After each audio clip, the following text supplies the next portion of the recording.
1장 18절부터 27절이 있습니다. 모세전서 1장 17절부터 18절부터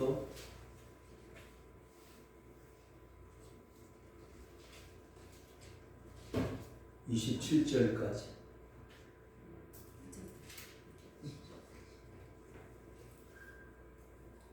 디모데전서 1장 18절부터 27절까지 한 목소리로 하시겠습니다. 시작. 아들 디모데야, 내가 내게 이 교훈으로서 명하노니 전에 너를 지도한 예언을 따라 그것으로 선한 싸움을 싸우며 믿음과 착한 양심을 가지라. 어떤 이들은 이 양심을 버렸고 그 믿음의 관하에는 파성하였느니라. 그 가운데 히메네오와 알렉산더가 있으니 내가 사탄에게 내준 것은 그들로 훈계를 받아 신성을 모독하지 못하게 하려 함이라. 그러므로 내가 첫째로 권하노니 모든 사람을 위하여 간구와 기도와 도구와 감사를 하되 임금들과 높은 지위에 있는 모든 사람을 위하여 하라. 이는 우리가 모든 경건과 단정함으로 고요하고 평안한 생활을 하려 함이라. 이것이 우리 구주 하나님 앞에 선하고 받으실 만한 것이니 하나님은 모든 사람이 구원을 받으며 진리를 아는 데 이르기를 원하시느니라. 하나님은 한 분이시요 또 하나님과 사람 사이에 중보자도 한 분이시니 오 사람이신 그리스도 예수라. 그가 모든 사람을 위하여 자기를 대속물로 주셨으니 기약이 이르러 주신 증거니라. 이를 위하여 내가 선포하는 자와 사도로 세움을 입은 것은 참말이요 거짓말이 아니니 믿음과 진리 안에서 내가 이방인의 스승이 되었노라. 아멘.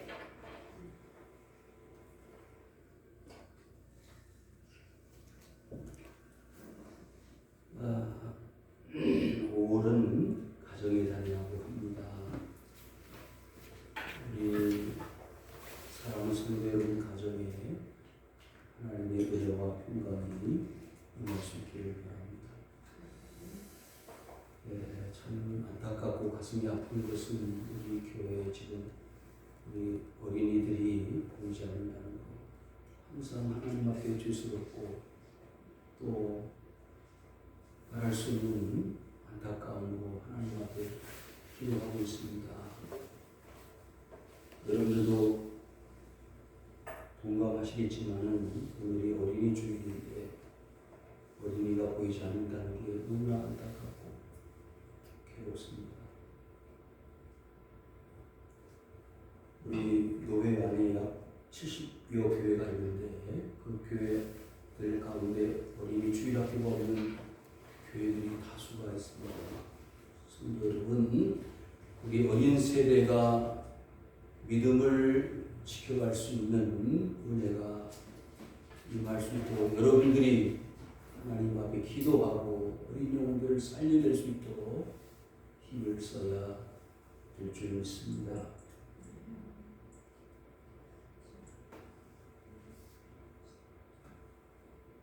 과거로부터 현재 이르기까지 많은 한국 교회들이 유럽, 서구 유럽의 교회들을 손가락질하면서 비판했습니다. 그래서 교회들이 할머니들, 할아버지들만 모이는 교회가 되어졌고 젊은 세대와 어린이 세대가 없어짐으로 인해서 교회가 박물관처럼 유적으로 만족하는 그런 유럽의 교회들을 보면서 왜 교회가 저렇게 되어졌느냐고 손가락질을 많이 했는데 우리 한국 교회가 그 모습을 지금 닮아가고 있습니다. 여러분, 우리 자신들이 먼저 자녀들을 위해서 구원의 손길을 펼쳐야 합니다.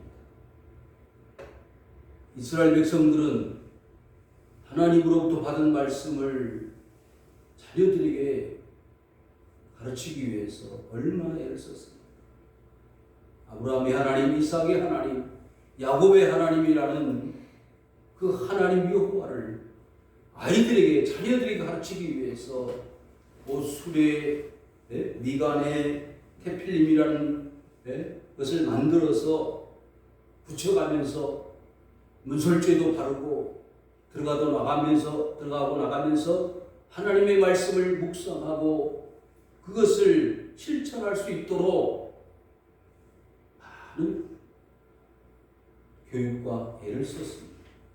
그런 결과 오늘날 많은 유태인들이 어떤 결과를 가져왔습니다.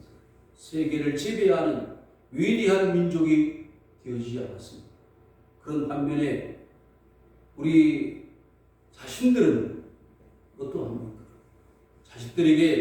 자녀들에게 말씀을 가르치고 교훈하는 일보다는 내 생활에 급급하고 삶의 자리가 너무 힘들고 어렵다는 이유로 그것을 마다하고 있습니다.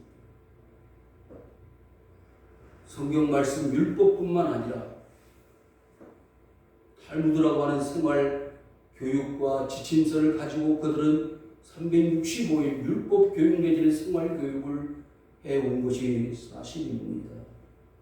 성도 여러분, 여러분들의 자녀들이 어떠한 상황에 있는지 보셔서 아시지 않습니까?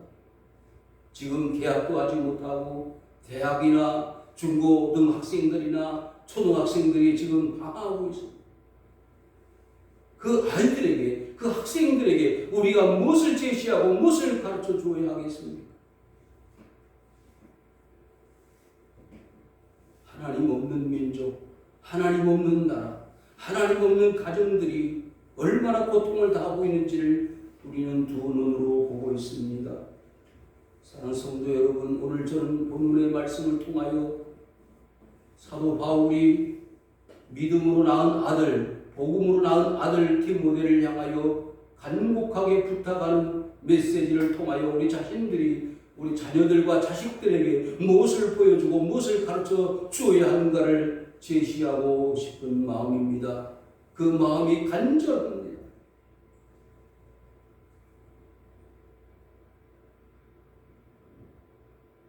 어떻게 보면 제도적 학교 교육의 붕괴 내지는 저급화, 지식은 전달해주고 교육은 하는데 사람답게 인간답게 만들어내지 못하는 현실 교육을 우리는 보고 있습니다.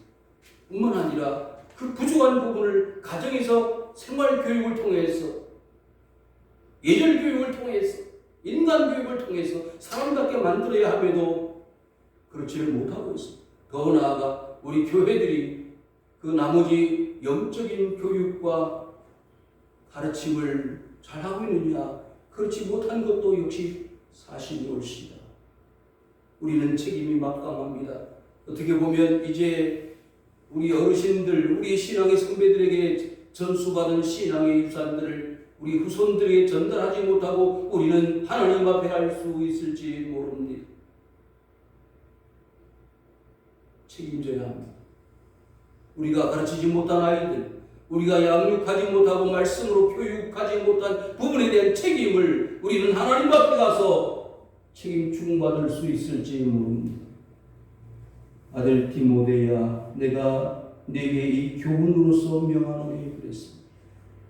여러분, 성경에 보시면 이 아들과 아버지의 관계에 관한 말씀들이 많이 있습니다.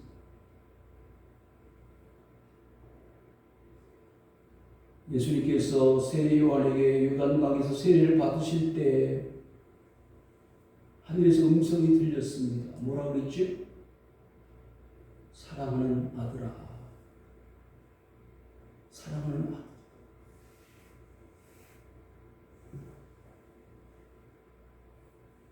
예수님께서 이 땅에 오셨을 때에, 인간의 몸을 입으셨을 때에, 똑같은 인간의 몸으로 사셨을 때에 예수님에게는 아무런 죄가 없음에도, 허물이 없음에도 불구하고 사람들에게 본을 보이고 참된 생명의 길을 제시하시기 위해서 요한에게 세례를 받으셨습니다.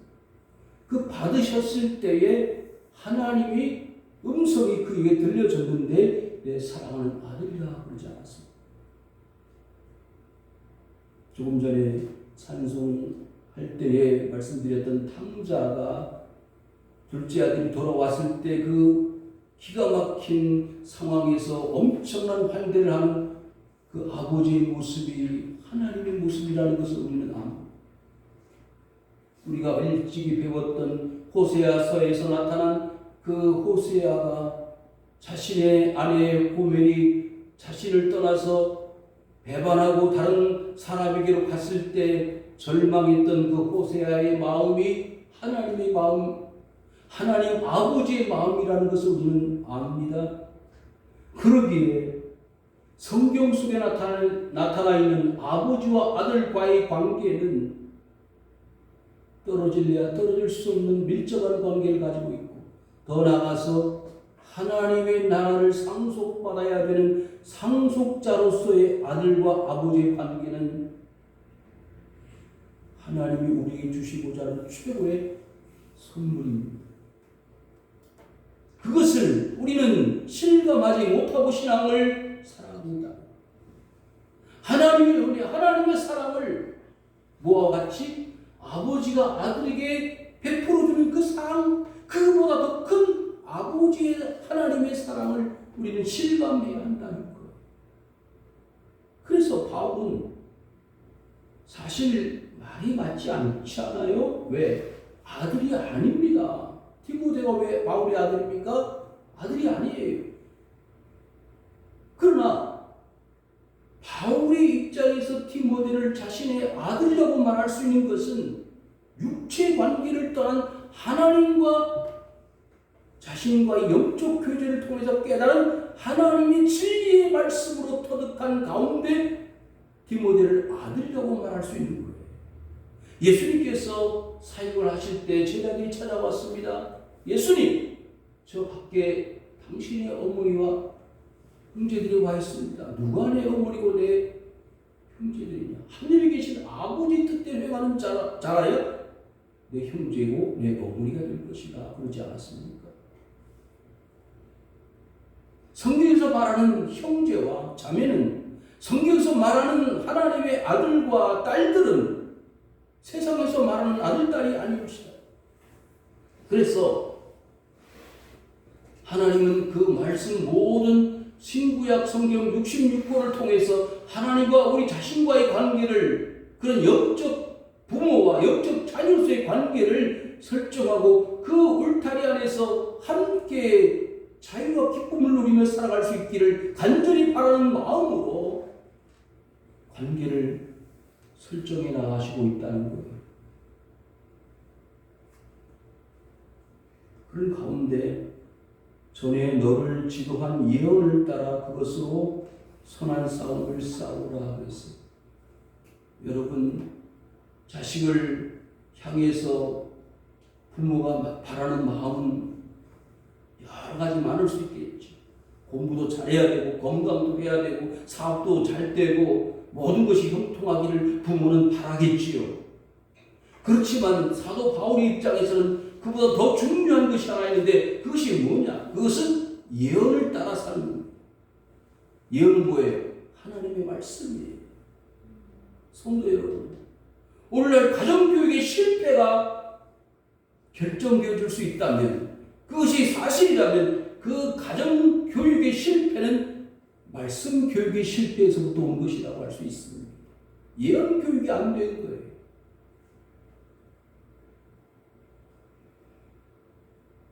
그래서 바울은 여러 사역자들을 가르치고 교육하면서 또 성도들을 가르치고 양육하면서 바울이 간절히 바랐던 것은 뭐냐? 말씀으로 교육받고 말씀으로 사는 하나님의 사람들을 생산해내는 생산자로서의 삶이었습니다. 고린도 교회나 갈라디아 교회나 데살로니가 교회나 모든 교회 성도들이 하나님의 자녀로서 뭘 따라서, 예언을 따라서, 말씀을 따라서 살기를 간절히 바라고 원하는 마음으로 그의 생애가 장식되어졌다는 것입니다. 에베소 6장에 보면 사도 바울은 에베소 교회 성도들에게 그와 같은 싸움을 뭐라고 그랬죠? 세상 공중권세 잡은 자들과 영적 싸움이라고 말하지 않았습니까? 구원의 투구를 써야 합니다. 의의 흉배를 붙여야 합니다. 말씀의 칼을 가져야 복음의 신발을 신어야 합니다. 그래야 그 영적 싸움에서 뭐 할 수 있다? 승리할 수 있다는 거예요.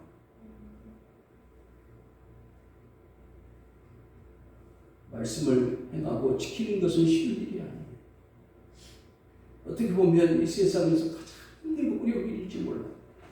그래서 사도 바울은 그 어려운 길을 뭘로 갔어요? 하나님의 도와주심을 통해서 갔어요. 내게 능력 주시는 자 안에서 내가 모든 것을 할 수 있느니라. 내 힘이 아니요 하나님께서 주시는 힘으로 하는 것입니다. 1차 투옥, 2차 투옥, 감옥에 갇히면서 바울은 하나님의 그 능력을 체험하지 않았습니다.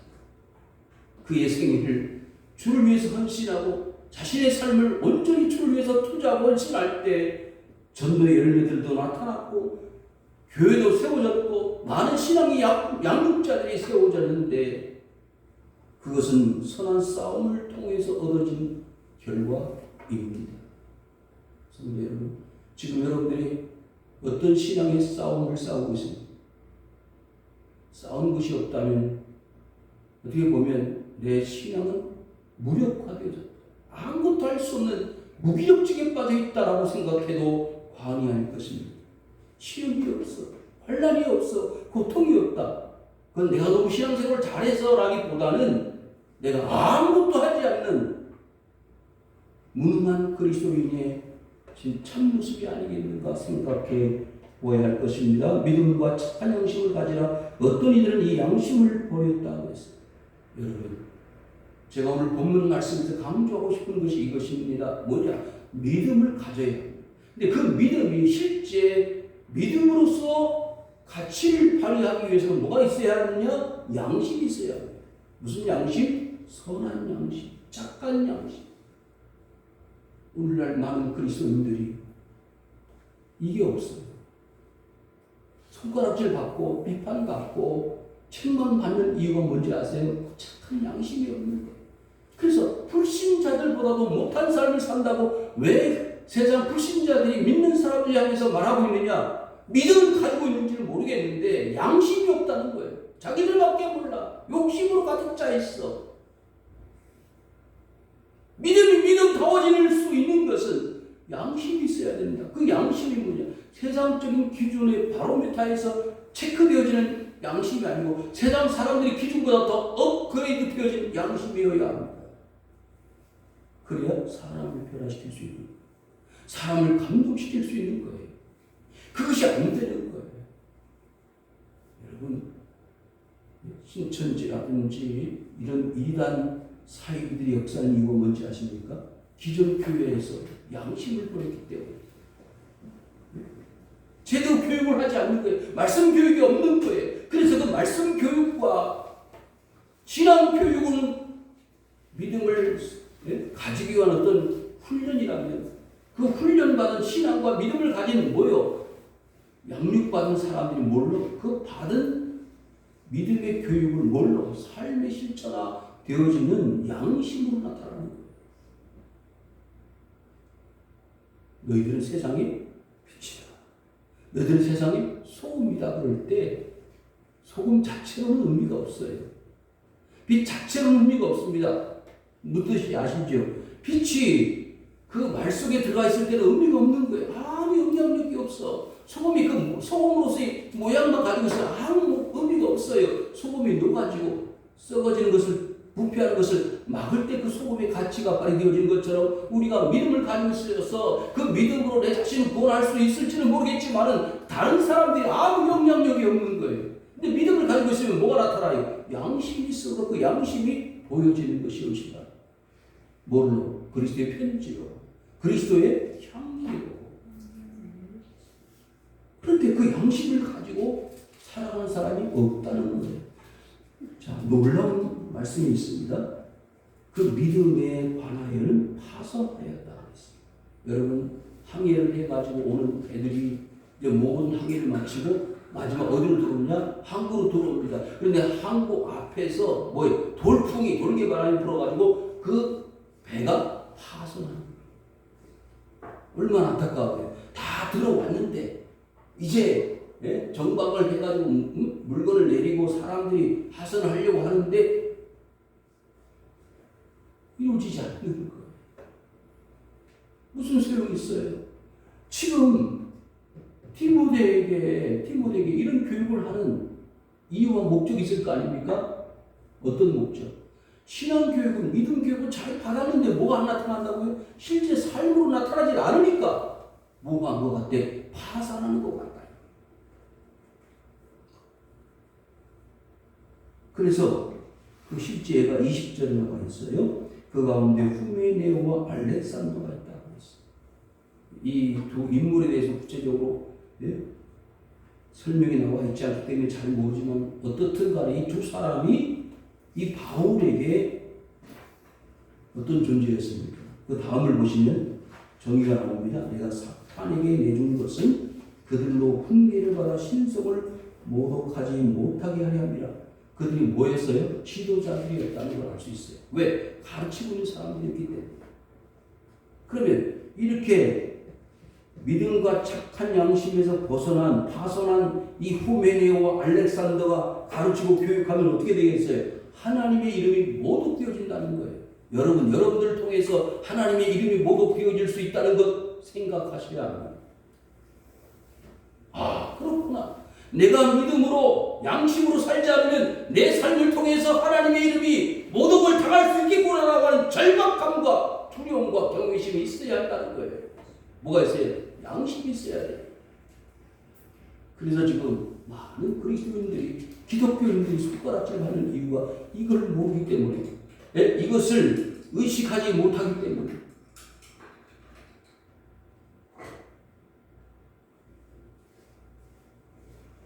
성도 여러분, 사탄에게 내준 것이 바울의 결정에 의해서 되어지는 것은 아닙니다. 그러나 하나님이 주신 지혜와 명철을 가지고 깨달아 보니 이 사람들은 구원의 길이 없을 것 같다고 하는 절망적인 바울이 깨달은 것이다. 저 사람들이 회개하지 않으면 어떻게 된다? 사탄에게 내어준 존재가 되어줄 수밖에 없다는 거예요.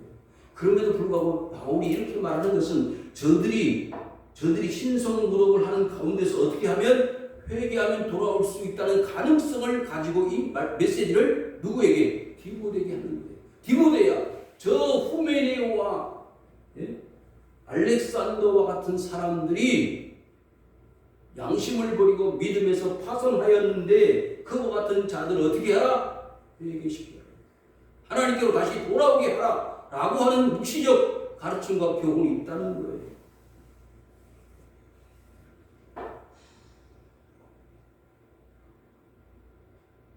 바울이 18절부터 20절까지 말씀을 가르치면서 실제 실천사항으로 2장 1절부터 7절까지 본문을 통해서 보면은 실천사항을 우리에게 보여주고 있어요. 보여주고 있는데요.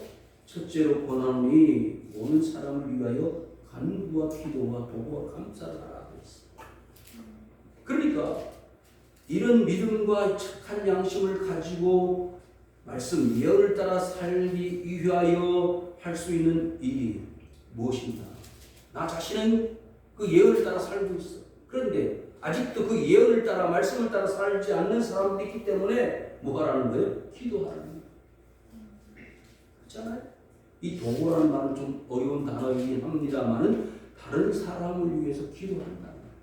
중보. 사실 중보의 의미는 주님이 하나님께 우리들을 위해서 기도하는 기도를 중보의 기도라고 말해요. 보통 다른 사람을 위해서 중보한다 그러는데 그 중보적 사역은 사람이 하는 게 아닙니다. 하나님만 그리스도를 통해서 하실 수 있는 일이라. 그래서 기도를 하는데 뭘 한다? 감사를 하는 거예요. 기도하는 게 무슨 감사? 내가 다른 사람을 위하여 기도, 도구할 수 있다는 것에 감사. 그런데 뭐 전에는 자신을 위해서 기도하지 않았어요.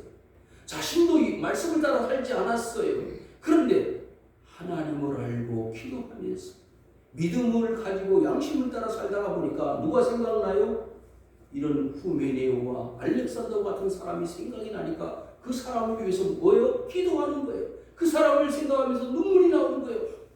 뭐 하지 않으면, 회개하지 않으면 저 사람들이 누구한테 내어준다? 사탄에게 내어준 존재가 되어준다. 이단들이 얼마나 열심히 보셨잖아요. 죽을 각오를 하고 전도하는데요. 부모가 신천지 앞에 가서 1인 시위를 해도 안 내주잖아요. 딸들을. 더 놀라운 것은 딸들이 두 딸이 나와서 엄마가 데리고 가려고 하는데 안 간다는 거예요. 여기가 조싸우니 여러분 기도를 적당히 해서는요 사람을 건져낼 수가 없습니다. 구원할 수 없습니다. 죽을 각오를 하고 기도해야지. 임금들과 높은 지위에 있는 모든 사람을 위하여 여러분 이번 코로나 사태를 통해서요 임금들을 위해서 높은 지위에 있는 사람들을 위해서 무한다 기도해야 된다는 게 얼마나 중요한지를 보셨잖아요. 믿든지 안 믿든지. 마스크 쓰라고 하는 대통령도 있지만요 마스크 쓰지 말라고 하는 대통령도 있었어요. 그 결과가 얼마나 천지 차이가 되고 있습니까?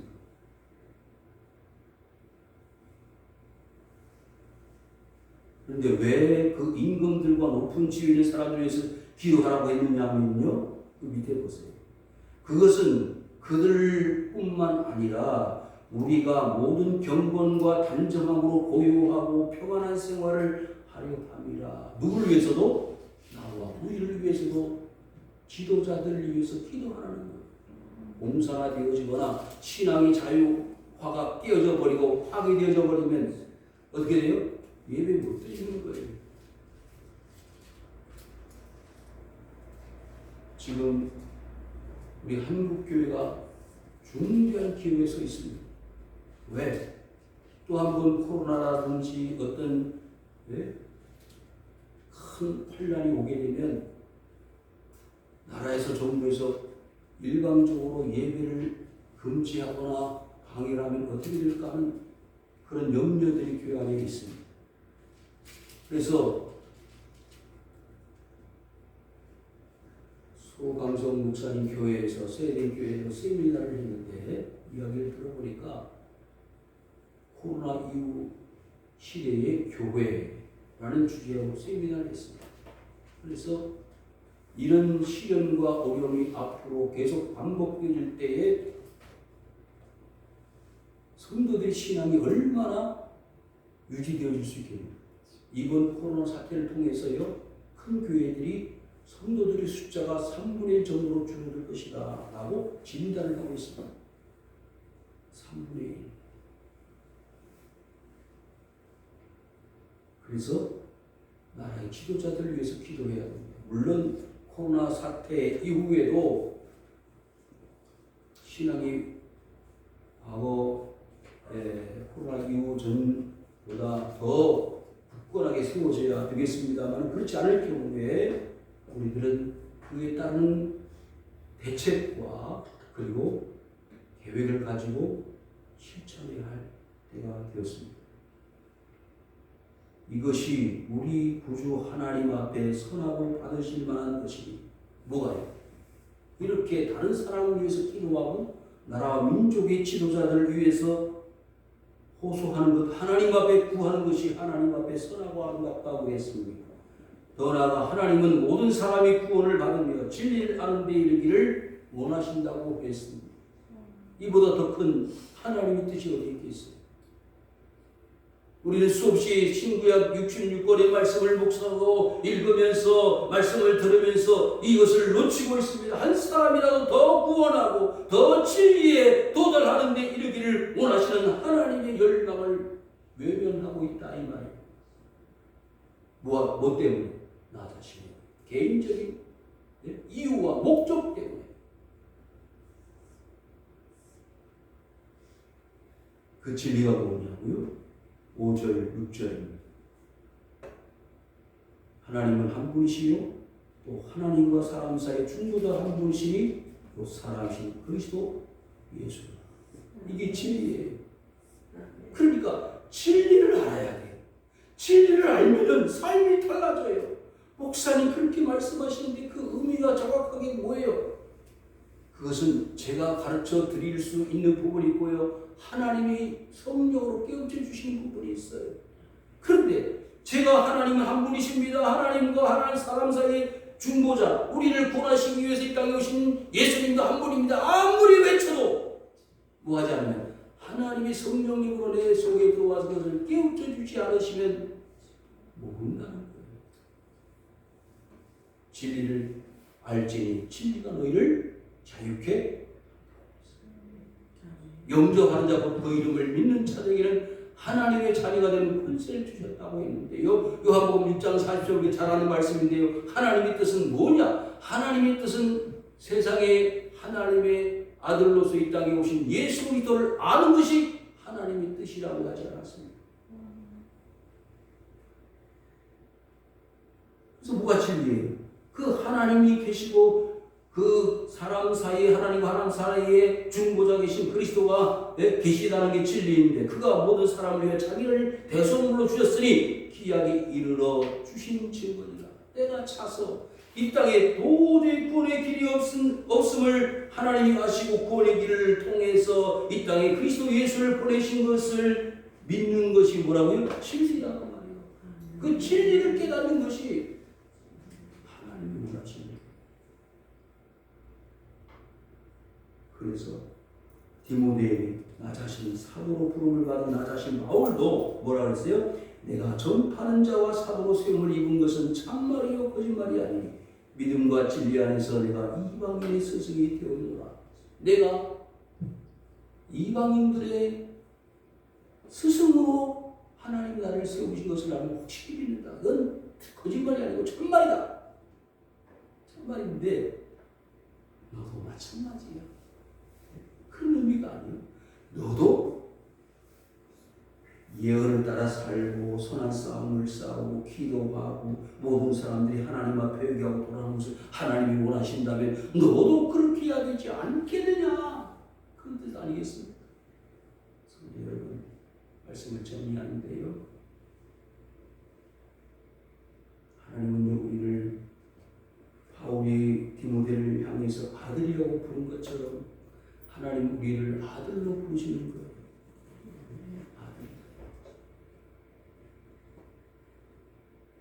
아들이 아닌 것 같아요. 오늘 아침에 그 섬에 있는 어떤 할머니 할아버지가 아들이 온다고 연락을 받았는데 여수에서 배가 갑자기 뭐예요?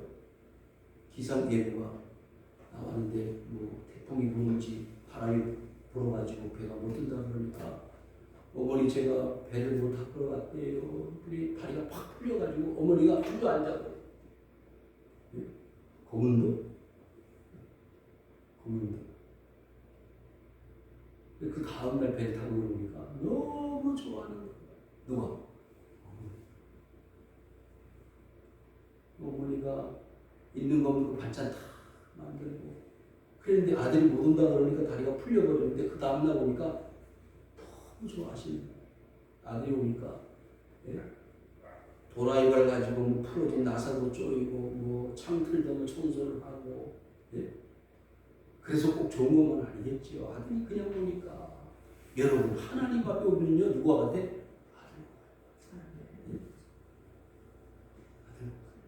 그냥 빈손으로 가도 아들이 좋고 뭘 들고 와도 좋고 근데 뭘 끌고 오더라고요. 배를 내려가지고 끌고 오는데 보니까 다시 또 끌고 가. 그래서 안 사람 보고 저기 왜 끌고 온 똥을 끌고 가냐니 그 내용물이 다를 거야. 더 많이 싣고 갈 거야. 하나님은 여러분들 빈손 들고 왔잖아요. 여러분들 배낭에다 더 많은 걸 넣어주실 거라고 믿습니다. 아멘. 일부러 좀 빈 걸 가지고 오세요. 하나님 채워달라고. 아들 디모데야. 하나님은 우리를 바울이 디모데를 향해서 아들이라 그러면 하나님 우리를 보고 뭐라 부르시겠어요? 아들이지요, 당연히. 그런데 자식된 도리를 뭐라 그래요? 스스로 포기를 해버려요. 난 아들이 아닌 것 같아. 그러면 하나님 얼마나 서운하시겠어요. 자식이 아니라고 넌 어디서 나왔냐. 그냥 하나님 저는요 아들 아니고 그냥 서자 정도만 알아주셔도 좋을 것 같아요. 표정들이 다 그래요. 어디서 좋았냐고. 여러분 이 가정에 대한 하나님의 사랑과 은혜가 풍성하여 바울이 디모데를 부르듯이 하나님이 우리를 불러가지고 주님의 안에서 우리를 주신 것을 깨달으시길 바랍니다. 말씀 드립니다. 하나님이 누구를 부르시더라고요? 사무엘아 그러잖아요. 불렀는데 몇 번 불러? 3번을 불러. 근데 몰라. 선생님 엘리 선생님이 나한테 부르셨나 그러고 엘리를 쫓아가니까 자기는 안 불렀다는 거야. 그럼 누가 불렀을까? 또 누가 찾아갔더니 제자님 뭐라 그래요? 야 하나님 부르시는 것 같아. 그러니까 듣고 있다가 또 부르시면은 하나님 여기 있습니다. 그래요.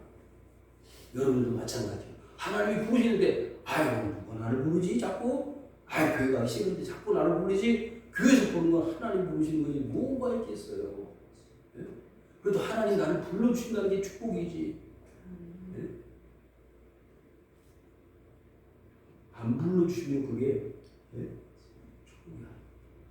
아무쪼록 하나님 은혜가 항상 넘쳐서 하나님 은혜와 사랑 안에 거하시는 성도들이 되시기를 주님의 이름으로 축원을 드립니다. 여호와 아버지 하나님 고맙습니다. 여러 가지로 부족하고 모자라지만